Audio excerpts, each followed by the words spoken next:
Sebelumnya,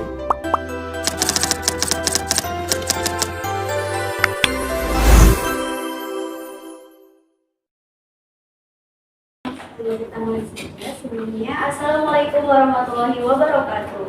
Waalaikumsalam warahmatullahi wabarakatuh.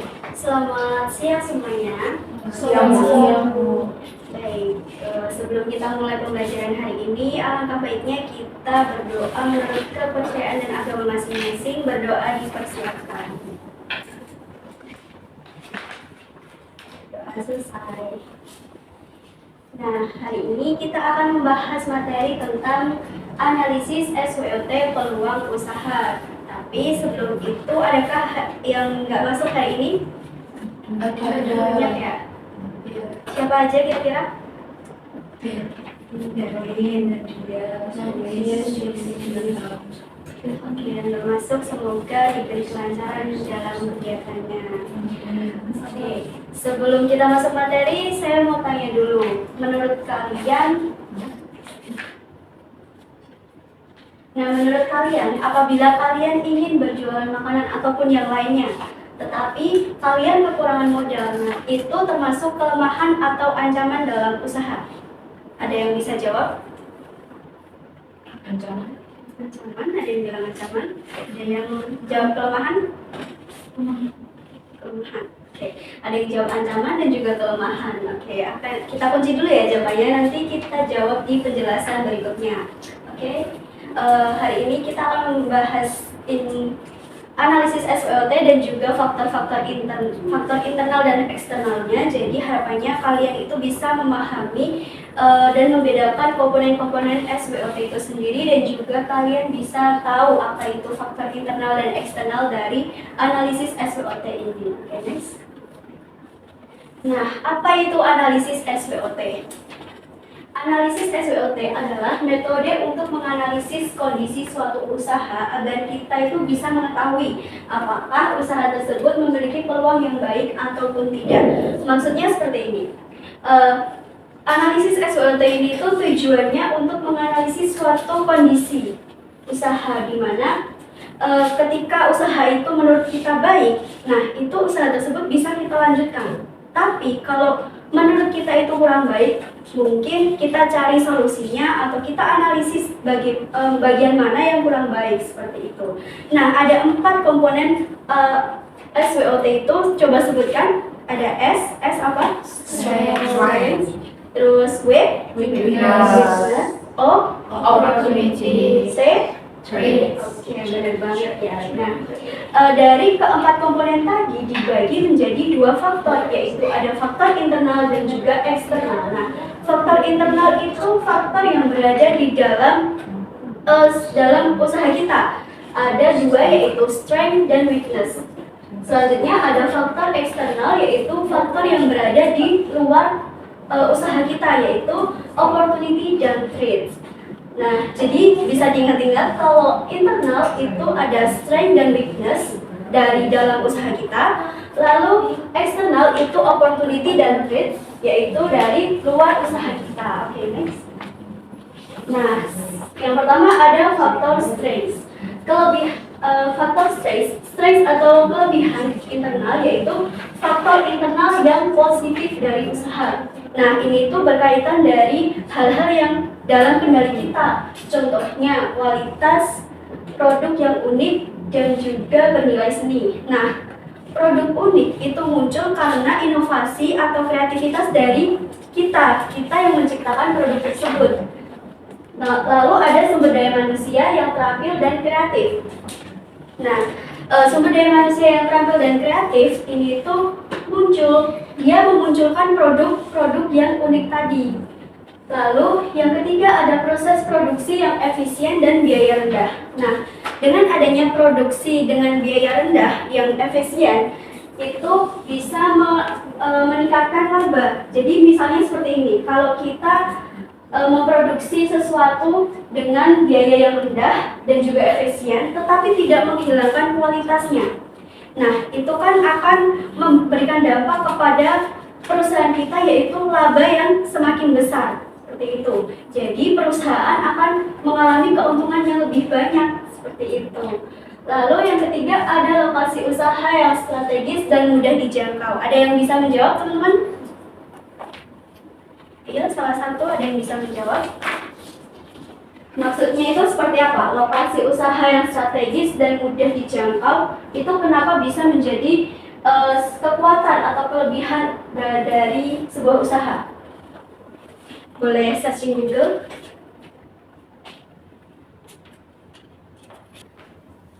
Oke, kalau ada yang jawab, saya tunjuk nih. Ada yang mau suka dalam menjawab? Mbak Nashin, bisa dijelaskan? Boleh dulu pertanyaan. Ini kan ada lokasi usaha yang strategis dan mudah dijangkau. Nah, kenapa lokasi usaha yang strategis dan mudah dijangkau itu termasuk kekuatan bagi sebuah usaha? Menurut saya, kalau misalkan kita berusaha kan pasti kayaknya dapat untung. Nah, lokasi strategis itu diperlukan karena pasti kayak misalkan kita jual sarapan dan lokasi strategisnya itu yang berada di sekitar orang-orang pekerja ataupun mahasiswa yang nggak sempat sarapan kan pastinya. Jadi dari situ akan memperoleh keuntungan. Betul sekali apa yang dijelaskan Mbak Nasyir. Betul sekali ya teman-teman. Lokasi yang strategis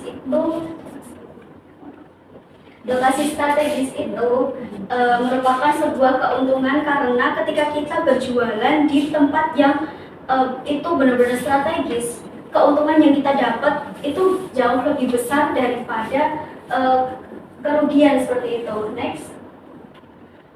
Yang selanjutnya ada weakness atau kelemahan. Nah, weakness atau kelemahan ini tuh merupakan faktor internal yang negatif karena faktor ini tuh dapat menghambat usaha kita. Contohnya adalah keterbatasan modal. Nah, seperti yang saya tanyakan tadi di awal, keterbatasan modal itu termasuk dalam kelemahan. Jadi yang jawab ancaman nanti bisa belajar lagi ya. Keterbatasan modal itu termasuk kelemahan karena modal itu kan berasal dari internal usaha.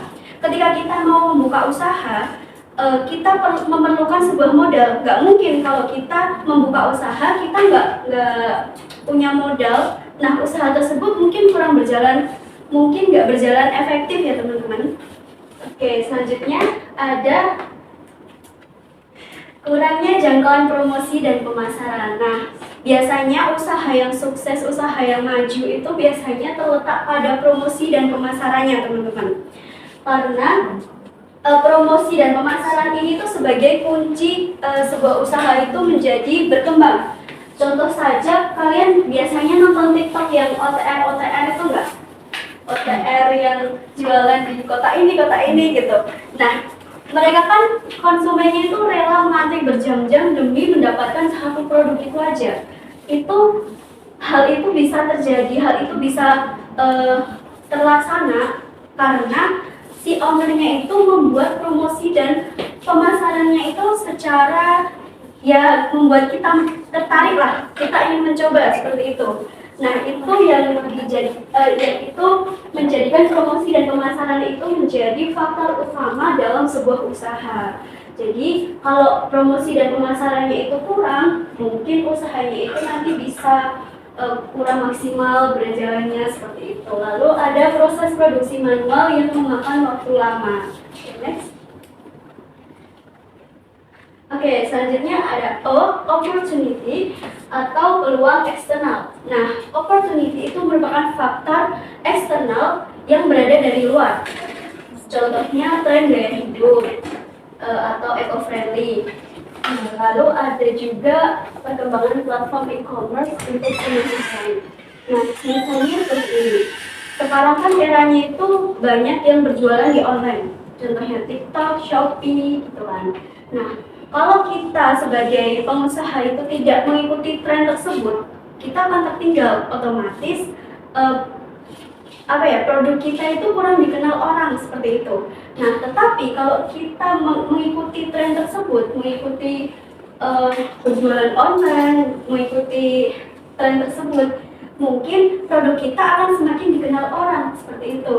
Jadi peluang ini tuh termasuk dalam dalam usaha yang perlu kita cari seperti itu.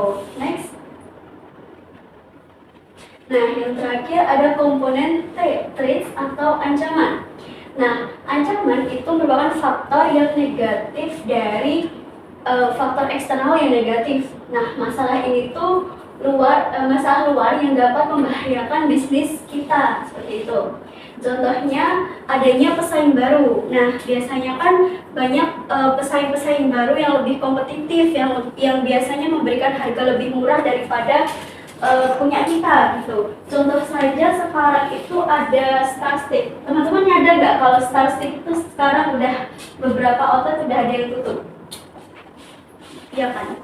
Nah, itu karena ada beberapa pesaing baru yang mereka menawarkan harga yang lebih murah dan juga mungkin rasanya itu juga lebih enak gitu. Ini tuh termasuk ancaman sekali ya. Lalu ada perubahan selera konsumen yang sangat cepat ya, karena kita sebagai konsumen itu kan gampang berubah seleranya seperti itu. Oke, next. Nah, selanjutnya manfaat analisis SWOT bagi wirausaha. Yang pertama, arah bisnis. Memberikan panduan yang jelas dalam menentukan visi dan misi jangka panjang usaha. Nah, dengan kita sebagai wirausaha melakukan analisis SWOT sebelum membuka usaha ini, itu akan membantu kita untuk menentukan visi dan misi dalam jangka panjang usaha. Jadi usaha kita itu nanti bisa lebih berjalan lebih lama mungkin. Lalu yang kedua, meminimalisir risiko, yaitu membantu wirausaha untuk mengenal potensi masalah sebelum benar-benar terjadi. Lalu yang terakhir, inovasi, memicu munculnya ide kreatif dengan memanfaatkan peluang pasar yang ada seperti itu. Next. Oke, ada pertanyaan teman-teman? Nah, hari ini tadi kita belajar apa teman-teman? Ada yang bisa menyimpulkan? Salah satu, Mbak Zalfa bisa menyimpulkan? Tadi kita belajar tentang SWOT, yaitu strength, weakness, opportunities, dan threats. Ada dua faktor, yaitu faktor internal termasuk ke Strength sama weakness, lalu eksternal. opportunities sama threats. Oke, benar sekali ya. Hari ini tadi kita belajar tentang analisis SWOT, yaitu strengths, weakness, opportunity, dan threats. Nah, faktor yang terdapat di dua ini yaitu internal dan eksternal, yaitu ada internal ada strengths dan weakness, lalu eksternalnya ada opportunity dan threats. Oke, selanjutnya ada ini barcode, bisa di scan teman-teman sebagai penilaian tos-tes kalian.